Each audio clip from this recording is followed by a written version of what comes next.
In the pale grey dawn of February 1945, the air around Buckingham Palace felt heavy, as though the stone walls themselves knew that history was about to turn against its own crown.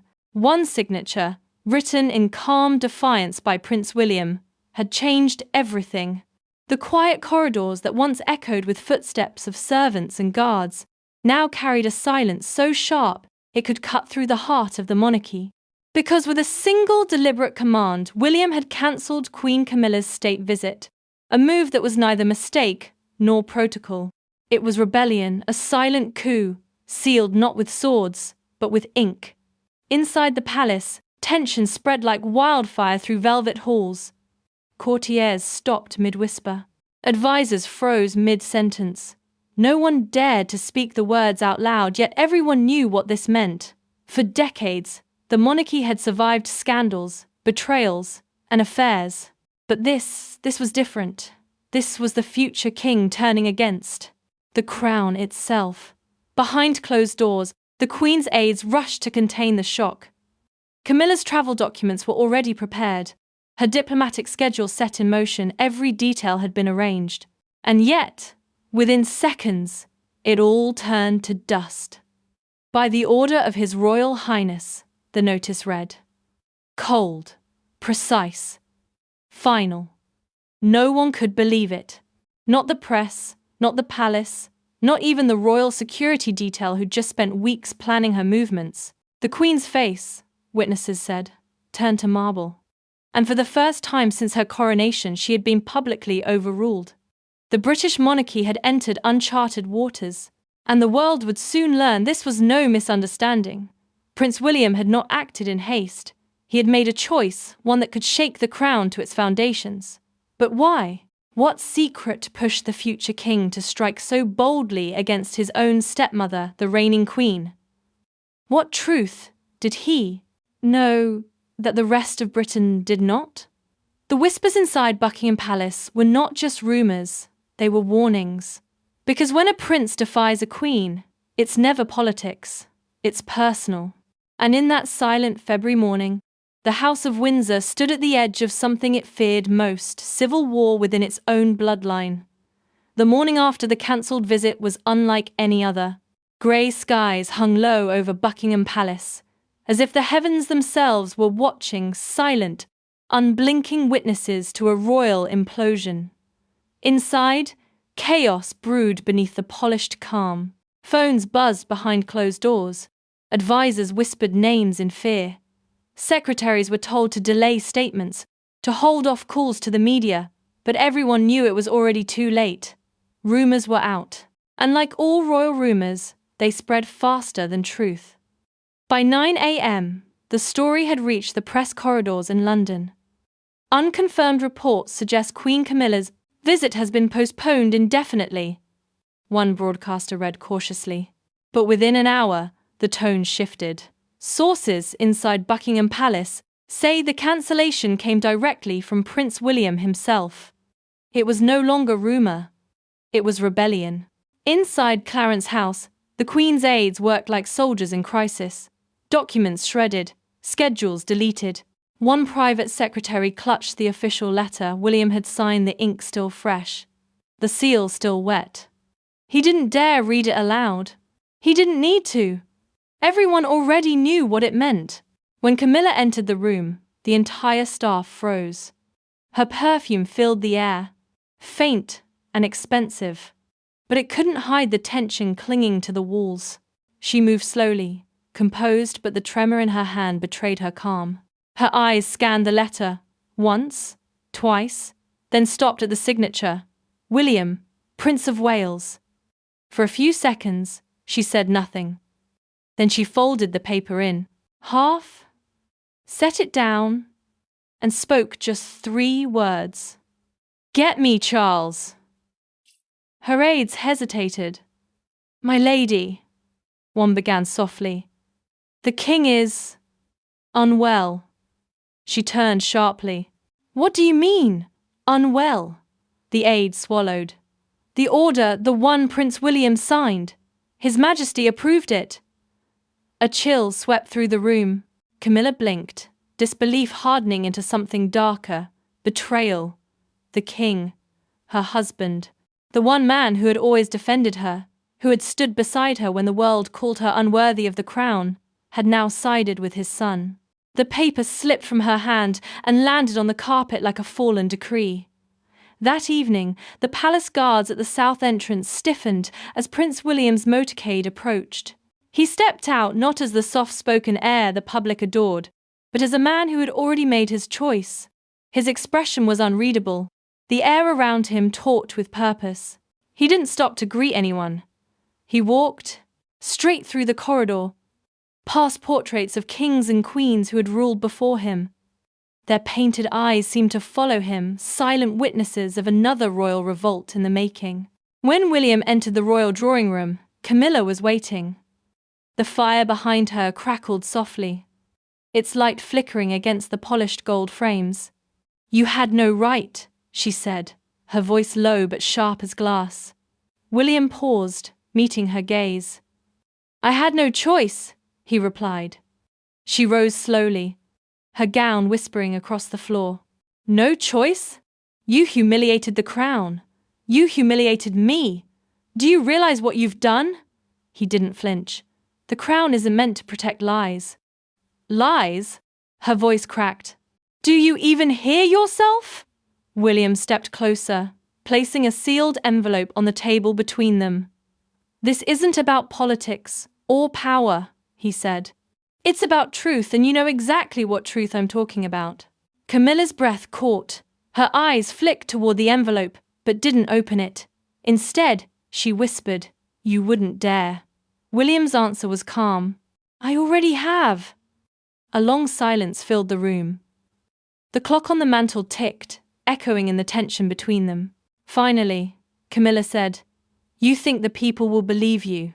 You think they'll stand by you when they see what this does to your father." "I'm not doing this to hurt him," William said, voice tightening. "I'm doing this because he's been hurt long enough by you, by all of this, by the shadows we call loyalty." Her lips trembled, but she forced a cold smile. "You sound like your mother." That stopped him for a moment. His eyes darkened, but he didn't speak. Camilla leaned closer, her tone venomous. "She broke this family once, and now you'll finish what she started." William took a breath. If exposing the truth breaks the family, then maybe it was never whole to begin with. He turned to leave. Camilla's voice followed him. Softer now, almost pleading. "You don't understand what you're risking." "Without turning," he said. "I understand exactly what I'm risking." Then he walked out, leaving the letter on the table.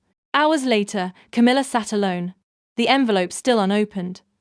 The flames in the fireplace had died down to embers. She finally reached for the letter, her hand trembling. She broke the royal seal. Inside was a single page. The handwriting was unmistakably Diana's. The date, August 1997. The words, a prophecy. "If anything happens to me, the truth will follow." It always does. Camilla's breath hitched. Her hand dropped the letter, and her eyes filled with terror. Because she knew now what William had found, what he planned to reveal. And she knew if that letter ever reached the public, the monarchy wouldn't survive. That night, the palace burned with light until dawn. Doors slammed, advisors shouted, old allies turned into enemies. Prince William had crossed the line that no heir before him dared to approach. He was no longer the obedient son of the throne. He had become its greatest threat, and, perhaps, its only hope. The palace did not sleep that night. Guards whispered in corridors, ministers arrived at strange hours, and behind the West Wing curtains, history waited to change its course. When dawn broke, the first sunlight touched the envelope that had haunted the Queen all night. She sat still, staring at it. The fire had burned out, only ash remained. In that grey morning, the woman who once commanded nations now looked like someone staring into her own undoing. At 6:10, the king entered the room. He was frail, wrapped in a shawl. his eyes heavy with both age and regret. Camilla rose instantly. "You signed it," she whispered. "You let him humiliate us." The king said nothing. He simply looked toward the window, where the London fog pressed against the glass. When he finally spoke, his voice was low, almost kind. "Every dynasty survives only as long as its truth is stronger than its lies." Camilla stepped closer, trembling. "You think truth will save you? It will burn us all." He met her gaze. "Perhaps it should." She turned away, pressing her hands against the table to steady herself. "What has he shown you?" The king's eyes moved to the folded letter in her hand, something that should have been read long ago. The letter. William had spent the night at a private residence outside the city. The letter, sealed in a transparent archive sleeve, lay before him on the desk. He had not slept. His reflection in the window looked older than his years. He read the handwriting again, words penned by a mother who had seen the danger before anyone else. "When truth is hidden behind ceremony, it will come for us in another generation. Protect them even if it means standing alone." William closed his eyes. He could still hear her voice, soft, determined, unafraid. When his aide entered, he said only one sentence. "Prepare the statement. The world deserves to read it." The meeting at noon, the three of them met in the king's private study. The monarch, the queen, and the heir. No press, no advisors, only family, and the weight of 1,000 years of silence. Camilla spoke first. "If you release that letter, you destroy everything. The crown, the church, the very idea of who we are." William laid the paper on the desk. "Maybe what we are isn't worth protecting if it was built on someone else's suffering." The king's voice, weak but steady, filled the room. "Enough, both of you." He looked at his son. "What do you want, William?" William took a breath. "I want us to stop pretending. I want an end to secrets. And I want the world to know that the future of this family will not be written in fear." Silence. The old clock ticked behind them. Camilla's eyes filled with tears she refused to shed. "You think the people will forgive?" "They won't need to," William said quietly. "They'll understand." The broadcast. That evening, a simple message appeared on the royal website. "A personal statement from the Prince of Wales will be issued tonight." At 8 o'clock, the cameras lit up. William stepped forward. No medals, no ceremony, just a man speaking to his country. He spoke of truth, of compassion, of a promise left unkept. He never mentioned names. He didn't need to. Every listener knew. "The strength of a crown," he said, "is not in the gold that surrounds it, but in the honesty of the hearts who wear it. Tonight, I choose honesty." When the broadcast ended, the screen faded to black. Aftermath. In the palace, the king closed his eyes. For the first time in decades, he looked peaceful. Camilla stood in silence, staring at the television, her reflection trembling in the glass. Outside, church bells began to ring, not for celebration, but for change. The people gathered, not in protest, but in quiet respect. And somewhere deep within the royal vault, the letter was placed in an archive marked Public Record. The monarchy did not fall that night. It transformed.